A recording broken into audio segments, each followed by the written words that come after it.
Hello friends, welcome to my channel The Easy Gate. I am Rahul Gupta. If you are new to my channel, please subscribe, share and like video. Don't forget to press the bell icon to get the latest update and provide your valuable comments. Hello everyone, welcome to the easy gate. तो हम analogue की series start कर चुके थे। Analogue की series में हमने काफी लेक्चर कर लिए हैं। ये 16 लेक्चर है। पिछले लेक्चर में हमने क्लैंपर पढ़ा था, वर्किंग ऑफ क्लैंपर सर्किट। वहां पे हमने देखा था कैपेसिटर कैसे चार्ज होगा, कैसे डिस्चार्ज होगा, उसका टाइम कांस्टेंट, चार्जिंग के समय टाइम कांस्टेंट कितना होगा, डिस्चार्जिंग के समय टाइम कांस्टेंट कितना होगा। अगर टाइम कांस्टेंट बहुत ज्यादा है इसका मतलब ना तो वो चार्ज हो पाएगा ना वो डिस्चार्ज हो पाएगा। अगर टाइम कांस्टेंट बहुत कम है इसका मतलब वो सडन चार्ज भी हो सकता है, सडन डिस्चार्ज भी हो सकता है। ये छोटे छोटे कॉन्सेप्ट हमने पिछले लेक्चर में देखे थे। वो लेक्चर आपके लिए बहुत ज्यादा इंपॉर्टेंट है क्योंकि वहीं से आपको समझ में आएगा कि कैपेसिटर कैसे चार्ज हो रहा है, कैसे डिस्चार्ज हो रहा है, डायोड का स्टेट उस समय कैसा होगा, ऑन होगा, ऑफ होगा। तो वो लेक्चर आपके लिए बहुत इंपॉर्टेंट है क्योंकि आजकल क्या हो रहा है, आजकल जो क्वेश्चन आ रहे हैं वो ऐसे आ रहे हैं कि आपका क्लैंपर सर्किट होगा और कुछ आपका नेटवर्क और होगा, कुछ मिक्स सर्किट आ रहे हैं, एनालॉग और नेटवर्क को मिला के मिक्स सर्किट आ रहे हैं। तो आपको एनालॉग और नेटवर्क दोनों के अच्छे से कॉन्सेप्ट क्लियर होने चाहिए कि कैपेसिटर कैसे चार्ज होता है, कैसे डिस्चार्ज होता है, उस समय हम डायोड कैसे देखेंगे, वोल्टेज करंट का आपको अच्छा खासा नॉलेज होना चाहिए। तो नेटवर्क की भी सीरीज चल रही है, नेटवर्क के भी मैं लेक्चर ले रहा हूं, तो आप वो लेक्चर भी देख सकते हैं। मैं वहां पे बिल्कुल बेसिक से पढ़ा रहा हूँ नेटवर्क। तो आप इस चैनल को सब्सक्राइब करो और नेटवर्क की सीरीज जरूर देखो क्योंकि अगर नेटवर्क क्लियर हो जाएगा तो आपको ये छोटे छोटे कॉन्सेप्ट जो एनालॉग में आ रहे हैं ये चीजें क्लियर हो जाएंगी। वहां पे मैं ट्रांजिएंट पढ़ाऊंगा, एसी पढ़ाऊंगा, सब कुछ पढ़ाऊंगा, तो आपको यहाँ पे क्लियर हो जाएगा। चलो स्टार्ट करते हैं। हमें आज की क्लास में क्लैंपर के कुछ क्वेश्चन करने थे जो गेट में आए हुए हैं। हर साल क्वेश्चन आता है, 2020 में भी आया हुआ है। डायरेक्टली क्वेश्चन भी आ जाता है, डायरेक्ट देखकर भी आप सॉल्व कर उसको बता सकते हो कि आंसर क्या होगा। 2 नंबर का क्वेश्चन होगा, 2 नंबर फ्री के हो जाते हैं वो। या फिर थोड़ा सा एनालिसिस आपको पता है तो आप एनालिसिस भी कर सकते हो। ठीक, तो हमने जो पिछली क्लास में क्लैंपर सर्किट सॉल्व किया था वहां पे हमने इनपुट लिया था एक square wave, plus minus BM का स्क्वायर वेव सिग्नल लिया था। यहाँ पे जो इनपुट दिया गया है वो दिया गया है साइनसोइडल सिग्नल जिसका पीरियड है टी। तो उसने ये पूछा था, क्वेश्चन है, if the circuit on has to function as a clamping circuit then which one of the following condition should be satisfied for the sinusoidal signal of period T. ये आपको circuit दिया गया है। उसने बोला है कि ये सर्किट अगर एज अ क्लैंपिंग सर्किट की तरह काम करेगा। क्लैंपिंग सर्किट होता क्या है बेसिकली, क्लैंपिंग सर्किट मैंने क्या बताया था कि वो डीसी को ऐड करेगा। इसका मतलब जो कैपेसिटर का वोल्टेज है वो कांस्टेंट होना चाहिए, वो डिस्चार्ज नहीं होना चाहिए। हमें वही देखना है कि डिस्चार्ज नहीं होगा तो क्या कंडीशन होनी चाहिए। तो इसमें 4 ऑप्शन दिए हैं, देख लेते हैं। तो सबसे पहले हम देख लेते हैं कि ये साइनसोइडल सिग्नल के लिए कैसे काम करेगा। तो अगर मैं एक साइनसोइडल सिग्नल को ड्रॉ करूं तो साइनसोइडल सिग्नल कुछ ऐसे ड्रॉ होगा। This is B I, this is sinusoidal signal, this is sinusoidal signal. मान लेते हैं इसकी पीक वैल्यू है बी एम और यहाँ माइनस बी एम। ठीक है। कुछ स्टूडेंट ने कमेंट किया था कि सर उनको एसी में केवीएल में अभी भी दिक्कत हो रही है, कहाँ पे बी आई ले रहे हैं, कहाँ पे प्लस माइनस भी बहुत दिक्कत हो रही है। तो यहाँ से हो सकता है उनका कॉन्सेप्ट क्लियर हो जाए। देखेंगे कि जब कैपेसिटर इनिशियली हमने क्या माना है, इनिशियली कैपेसिटर डिस्चार्ज है, इसका मतलब शॉर्ट सर्किट है। तो डायोड ऑन कब होगा, डायोड ऑन तब होगा जब बी आई की वैल्यू पॉजिटिव होगी। देखेंगे अगर इनिशियली डिस्चार्ज है तो वो शॉर्ट सर्किट, तो डायोड ऑन तब होगा जब बी आई पॉजिटिव होगा, और जब बी आई पॉजिटिव होगा तो देखो ये तो शॉर्ट हो जाएगा, डायोड शॉर्ट हो जाएगा, ये रेजिस्टेंस आर है, ये रेजिस्टेंस आर है, ये कैपेसिटर सी है। तो मैं यहाँ पे एक पॉइंट लिख रहा हूं, diode will be on if bi greater than 0। if bi greater than 0 तो डायोड ऑन रहेगा, और डायोड ऑन रहेगा तो capacitor start charging through diode D. Diode के थ्रू ये चार्ज होना स्टार्ट कर देगा। बट अगर मैं बोलूं कि इसका टाइम कांस्टेंट कितना है, इस पाथ का टाइम कांस्टेंट तो 0 है, इस पाथ का टाइम कांस्टेंट 0 का मतलब ये हो जाएगा कि जो कैपेसिटर वोल्टेज है वो इनपुट को फॉलो करेगा। जैसा जैसा इनपुट बढ़ता जाएगा वैसे कैपेसिटर वोल्टेज बढ़ता जाएगा। That means the time constant, यहाँ पे लिखूंगा the time constant of charging path is zero. Hence capacitor voltage follow input voltage. Input voltage को फॉलो करेगा, जैसा जैसा इनपुट होगा वैसी वैसी आपका कैपेसिटर वोल्टेज बढ़ता जाएगा। इसका मतलब यहाँ पे देखो, मैं ये वाले पोर्शन की बात कर रहा हूँ, यहाँ से लेके यहाँ तक, यहाँ से लेके इस जीरो से लेके और इसकी पीक वैल्यू तक ये कैपेसिटर वोल्टेज बढ़ेगा। अब होगा क्या, जैसे पीक वैल्यू में पहुंचेगा, मान लेते हैं कि ये प्लस माइनस बीएम पे चार्ज हो गया, ये प्लस माइनस बीएम तक चार्ज हो गया। मैं बीएम की एक वैल्यू ले लेता हूँ, मान लेते हैं कि बीएम की वैल्यू है 10 वोल्ट। एक एग्जाम्पल के तौर पर मैंने बीएम की वैल्यू ले ली 10 वोल्ट। इसका मतलब कैपेसिटर वोल्टेज 10 वोल्ट तक चार्ज हो गया। अब इनपुट क्या होगा, इनपुट तो 10 वोल्ट से अब कम होगा। जैसे ही थोड़ा सा कम होगा, मान लेते हैं कि यहाँ बीआई की वैल्यू हो गई है, मान लो 9 वोल्ट, 10 वोल्ट से कम हुई 9 वोल्ट हो गई। अब देखो हमें केवीएल कैसे लगाना है। अगर मैं नोड ए बोलूं, यहाँ पे नोड ए बोलूं, इस पॉइंट पे नोड ए बोलता हूं और ये वोल्टेज 10 वोल्ट तक चार्ज हो चुका है, मैंने बीएम की वैल्यू मान ली यहाँ पे 10 वोल्ट। जब आप केवीएल लगाओगे, अब आप ध्यान देना, कुछ स्टूडेंट ने यहाँ पे कमेंट किया था कि उन्हें केवीएल लगाने में दिक्कत हो रही, तो आई होप उनको यहाँ पे कॉन्सेप्ट क्लियर हो जाएगा कि जब मैं केवीएल लगाऊंगा एसी सोर्स में, तो अगर मैं यहाँ पे बीआई ले रहा हूं, अगर मैंने बीआई लिया है और बीआई की वैल्यू है बीएम साइन ओमेगा टी या फिर 10 साइन ओमेगा टी, तो हमेशा ऊपर प्लस नीचे माइनस लो। अब केवीएल लगाओ तो क्या लगाओगे, माइनस बीआई प्लस 10 और प्लस बीए इक्वल टू 0। तो यहाँ से अगर मैं बीए की वैल्यू निकालूं तो आएगा बीआई और माइनस ऑफ 10, बीआई माइनस 10। अब बीआई की वैल्यू कुछ भी हो सकती है, प्लस भी हो सकती है, माइनस भी हो सकती है, या तो आप ऐसे सॉल्व कर लो, या फिर अगर मैं बोल रहा हूँ कि बीआई की वैल्यू 8 वोल्ट है, अब मैंने एक फिक्स वैल्यू बोल दी है। जैसे मैंने पिछली क्लास में बीआई की फिक्स वैल्यू ली थी, या तो प्लस बीएम ली थी या फिर माइनस बीएम ली थी। तो आप प्लस बीएम को कैसे शो करोगे, ऊपर प्लस नीचे माइनस, और माइनस बीएम को कैसे शो करोगे, नीचे प्लस ऊपर माइनस।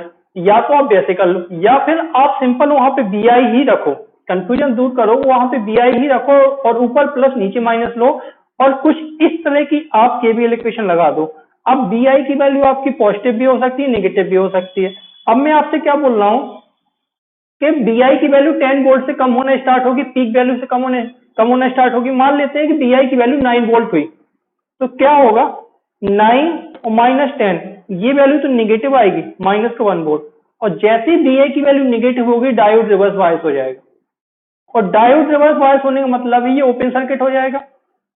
तो आगे मैं लिखूंगा as BI decreases from peak value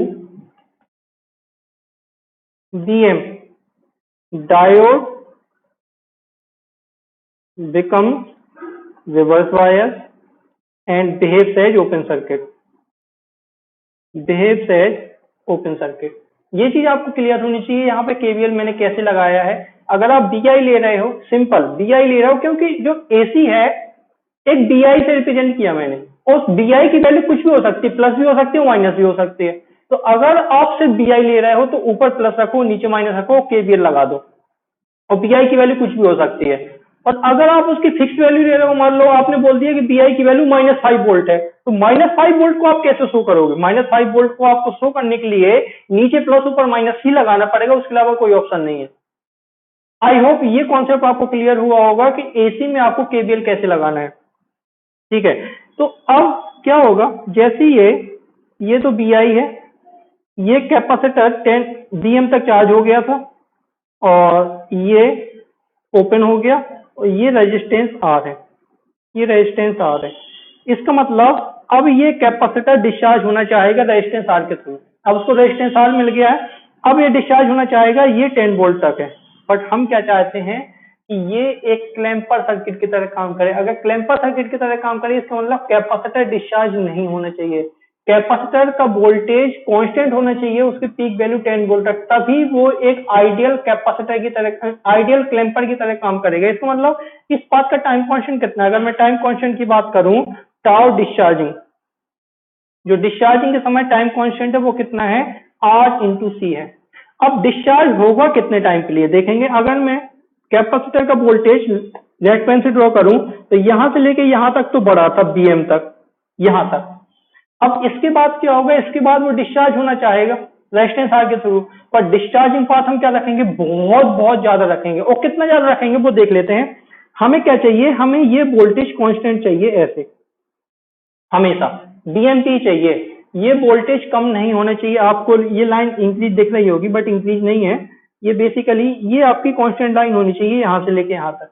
तो अगर मैं बात करूं कि इस पॉइंट से लेके अगर ये T1 है और ये T2 है, T1 से लेके T2 तक ये डिस्चार्ज हो रहा है, तो इस टाइम पीरियड में जो डिस्चार्जिंग टाइम कांस्टेंट है वो बहुत ज्यादा होना चाहिए। और ये टाइम अगर आप देखो पीक टू पीक कुछ नहीं है, ये एक टाइम पीरियड लिखा हुआ है T, एक टाइम पीरियड है T। T2 माइनस T1 की वैल्यू है टाइम पीरियड T के बराबर। इसका मतलब जो RC की वैल्यू है वो इस टाइम से बहुत बहुत ज्यादा होना चाहिए। अगर इस टाइम से कम हो जाएगी, अगर इस टाइम से कम होगी तो ये डिस्चार्ज कुछ ऐसे हो जाएगा। देखो मैं ग्रीन पेन से बना रहा हूं, ये डिस्चार्ज कुछ ऐसे हो जाएगा। टाइम कांस्टेंट जितना कम होगा देखो वो उतनी जल्दी डिस्चार्ज होगा, उतनी जल्दी डिस्चार्ज होगा। और टाइम कांस्टेंट जितना ज्यादा होगा वो डिस्चार्ज नहीं हो पाएगा। तो हमें क्या चाहिए, हमें तो कुछ ऐसा चाहिए कि जो ये टाइम है T, इस टाइम में ये डिस्चार्ज ना हो, सिर्फ कितने टाइम में डिस्चार्ज ना हो। तो RC की वैल्यू क्या होनी चाहिए, इस टाइम से बहुत बहुत ज्यादा होनी चाहिए। तो इस क्वेश्चन का आंसर क्या हो जाएगा कि जो RC की वैल्यू है, RC should be greater than T होना चाहिए, तभी ये circuit as a clamper circuit काम करेगा। आई होप ऑप्शन में होगा कुछ, ऑप्शन में है RC greater than T, D option, कि RC की वैल्यू ग्रेटर देन T होगी तो ये circuit as a clamper circuit काम करेगा। आई होप ये कॉन्सेप्ट आपको क्लियर होगा, ये क्वेश्चन आपको क्लियर हुआ होगा। देखते हैं इसका अगला एप्लीकेशन जो है वो है वोल्टेज मल्टीप्लायर। तो वोल्टेज मल्टीप्लायर के क्वेश्चन हमें कैसे सॉल्व करने हैं, क्वेश्चन आ चुके हैं, गेट में क्वेश्चन आ चुके हैं। तो सबसे पहले हम वोल्टेज मल्टीप्लायर का कॉन्सेप्ट देखेंगे, वोल्टेज मल्टीप्लायर है क्या, ठीक। उसके बाद वोल्टेज मल्टीप्लायर में बेसिकली डबलर का क्वेश्चन आता है, वोल्टेज डबलर का क्वेश्चन, तो हम देखेंगे वोल्टेज डबलर है क्या। तो देखते हैं वोल्टेज मल्टीप्लायर है क्या। वोल्टेज मल्टीप्लायर, तो वोल्टेज मल्टीप्लायर की मैं सिंपल डेफिनेशन बताता हूं। एक इलेक्ट्रॉनिक सर्किट जिसका इनपुट एक एसी सिग्नल हो और जिसका आउटपुट एक डीसी सिग्नल हो। ये चीज आपको ध्यान रखनी है कि इनपुट क्या हो, एसी सिग्नल हो, और आउटपुट क्या हो, डीसी सिग्नल हो। अब डीसी जो आउटपुट मिलेगा उसकी वैल्यू कितनी होनी चाहिए, जो डीसी मिलेगा उसकी वैल्यू उस एसी इनपुट के पीक का इंटीजर मल्टीपल होना चाहिए। जैसे अगर मैं इनपुट की बात करूं तो किसी सर्किट का अगर इनपुट एक एसी सिग्नल है और मान लेते हैं वो एसी है BM साइन ओमेगा टी, या फिर कुछ भी है एक एसी सिग्नल जिसकी पीक वैल्यू BM है, तो जो आउटपुट होना चाहिए वो आउटपुट डीसी होना चाहिए। और डीसी की वैल्यू कितनी होनी चाहिए, के इंटू BM, मतलब integer multiple off peak value of input. और के की वैल्यू कितनी होगी, 1 2 3 4 5 लाइक दिस, इंटीजर मल्टीपल होना चाहिए। तो अगर आपको आउटपुट 2BM मिल रहा है तो उसको हम बोलेंगे डबलर, अगर 3BM मिल रहा है तो बोलेंगे हम ट्रिपलर, अगर 4BM मिल रहा है तो बोलेंगे क्वाड्रेपलर। इस तरीके से अगर B0 आपको 2BM मिल रहा है तो इसको हम बोलेंगे वोल्टेज डबलर, जिससे क्वेश्चन आ चुके हैं कई बार। और आपको यही सर्किट ध्यान रखना है, और इस सर्किट में हमें क्या क्या ध्यान रखना है वो मैं अभी आपको बताऊंगा। अगर 3BM मिल रहा है तो उसको हम क्या बोलेंगे, वोल्टेज ट्रिपलर, वोल्टेज ट्रिपलर। और अगर 4BM मिल रहा है तो इसको हम बोलेंगे वोल्टेज क्वाड्रिपलर, क्वाड्रिपलर। ये चीज आपको ध्यान रखनी कि हमें बेसिकली किस पे फोकस करना है। आज की क्लास में हमें फोकस करना है वोल्टेज डबलर पे। हम इसके क्वेश्चन भी करेंगे जो आपके गेट में आए हुए हैं, और एसएससी जेईई और आईएएस में डायरेक्टली सर्किट पूछ लेता है। वो सर्किट दे देगा, बोलेगा इस सर्किट का ऑपरेशन क्या है, तो अगर आपको सर्किट पता है तो आप डायरेक्टली उसको आंसर टिक कर पाओगे। वो सर्किट दे देगा, पूछ लेगा इस सर्किट का एप्लीकेशन क्या है, हाफ वेव रेक्टिफायर है, वोल्टेज डबलर है, वोल्टेज क्वाड्रिपलर है, या फिर कुछ और है, तो आप डायरेक्टली टिक कर पाओगे कि ये वोल्टेज डबलर है। तो हमें पढ़ना है वोल्टेज डबलर, ठीक। तो देखते हैं वोल्टेज डबलर का सर्किट कैसा होगा, देखेंगे। ये है वोल्टेज डबलर का सर्किट, जिसमें देखो दो डायोड लगे हैं D1 और D2, दो कैपेसिटर हैं C1 और C2, और BI क्या है, एक एसी सिग्नल है। BI एक एसी सिग्नल है जिसकी पीक वैल्यू कितनी है, BM है। तो हम कोई भी एक एसी सिग्नल ले लेते हैं, मान लेते हैं फॉर फॉर सिंप्लिसिटी BI को मान लेते हैं BI एक स्क्वायर वेव सिग्नल है, जैसे मैंने क्लैंपर में लिया था। For simplicity square wave signal है जिसकी पीक वैल्यू है BM, कुछ ऐसी है।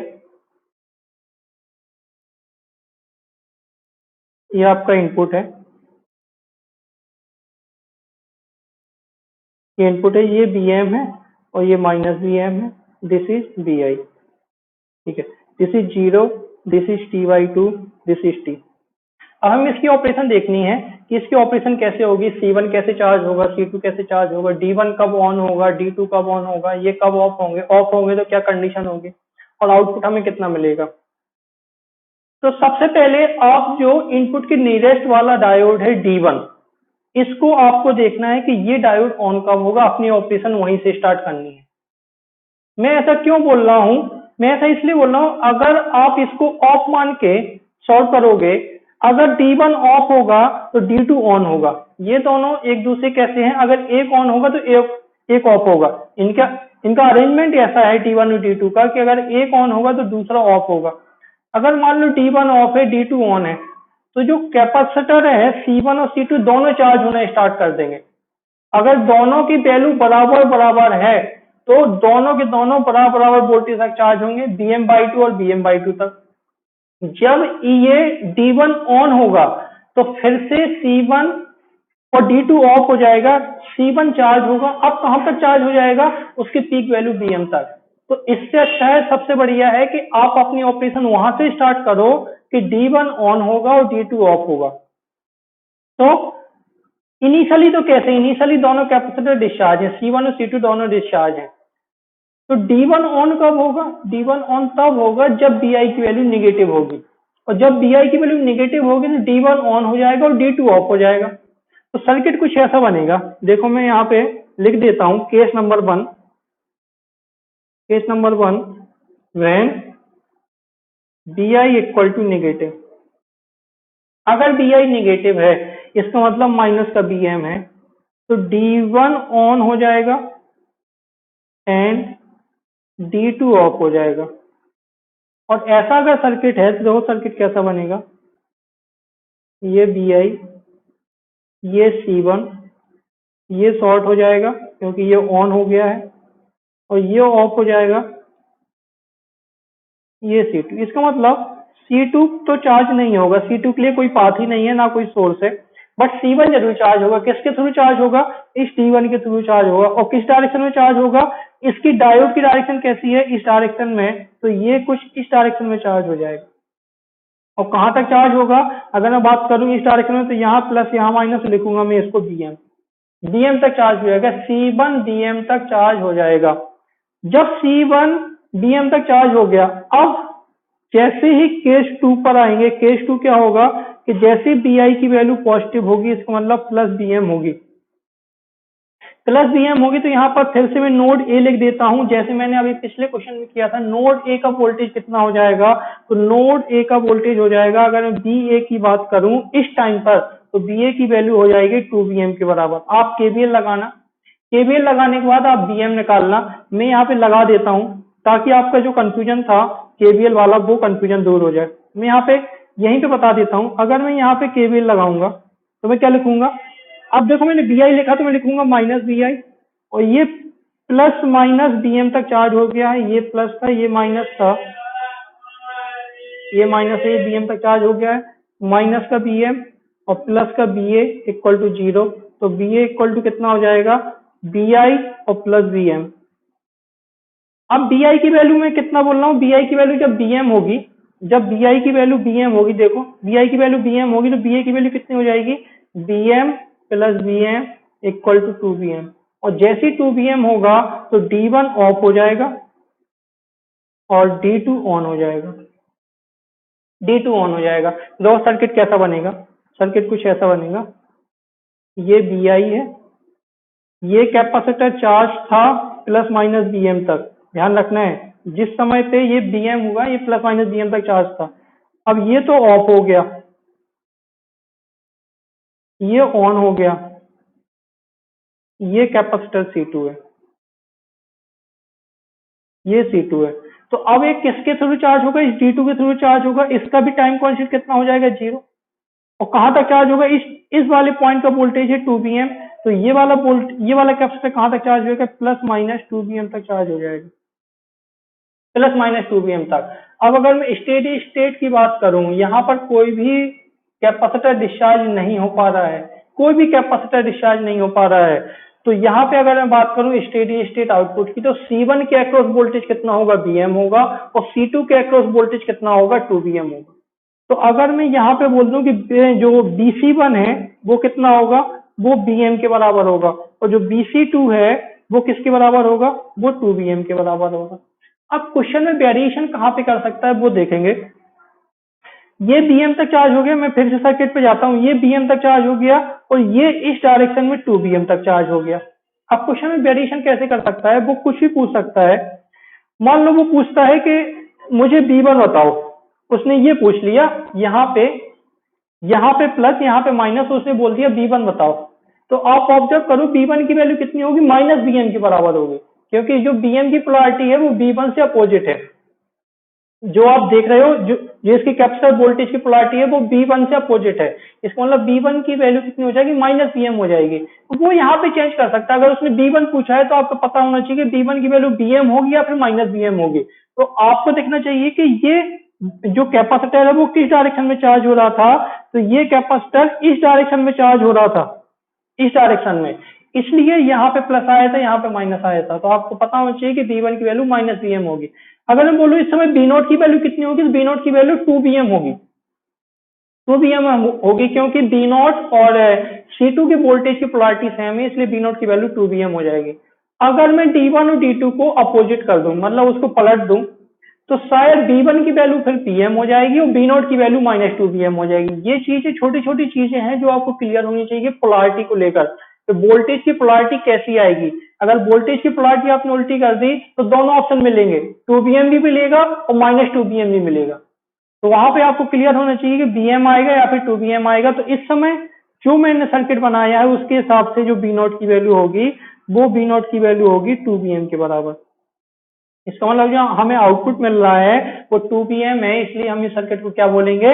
वोल्टेज डबलर सर्किट बोलेंगे। तो इस तरह से क्वेश्चन आए हुए हैं। मैं क्वेश्चन दिखाता हूँ क्वेश्चन क्या है, और उस क्वेश्चन को सॉल्व करते हैं। वो आप अपने घर पे सॉल्व करना, असाइनमेंट हो जाएगा आपके लिए। मैं क्वेश्चन दे देता हूँ आपको।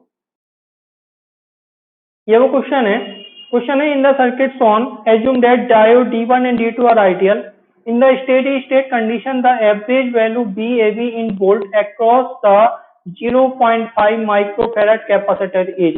तो उसने क्या बोला है? उसने इसके अक्रॉस जो कैपेसिटर दिया है इसके अक्रॉस उसने उसकी एवरेज वैल्यू पूछी है। तो भैया इसके अक्रॉस से एक डीसी वैल्यू आएगी ना, अभी मैंने बताया डीसी वैल्यू। अगर आप इस सर्किट को ऑब्जर्व करो तो ये सिंपल एक आपका वोल्टेज डबलर सर्किट है।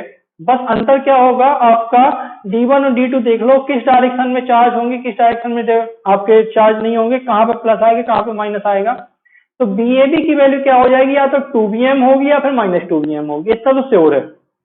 अगर आप देखो तो ये जो सर्किट है वो वोल्टेज डबलर है। तो BAB की वैल्यू या तो या तो प्लस 2 bm होगी या फिर माइनस 2 bm होगी। तो ये आपके लिए असाइनमेंट हो जाएगा कि इसका आंसर प्लस 100 वोल्ट होगा या फिर माइनस 100 वोल्ट होगा, क्योंकि इसकी पीक वैल्यू कितनी है? 50 वोल्ट है।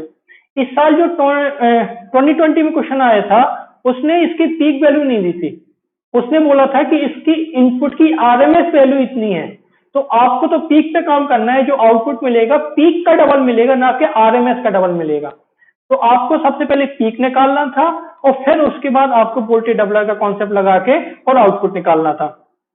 तो आपको ये असाइनमेंट है BAB की वैल्यू होगी तो 2 bm, अब प्लस 2 bm होगी या फिर माइनस 2 bm होगी, ये आप लोगों को चेक करना है कि प्लस 100 वोल्ट होगा या फिर माइनस 100 वोल्ट होगा। आई होप वोल्टेज डबलर और क्लैंपर का कॉन्सेप्ट आपको क्लियर हुआ होगा।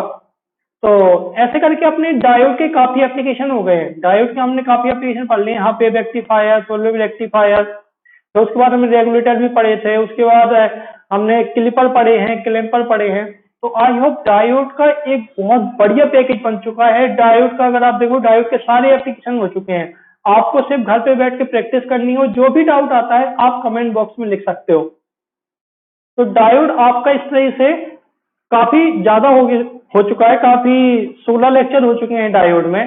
तो आई होप डायोड का कॉन्सेप्ट आपको क्लियर हुआ होगा। नेक्स्ट क्लास में पढ़ते हैं बीजेटी का कॉन्सेप्ट और इसके और क्वेश्चन करेंगे। तो thank you, and if you really like my video, please like, share and subscribe to the channel. I'm appealing once again, please subscribe to the channel. Thank you.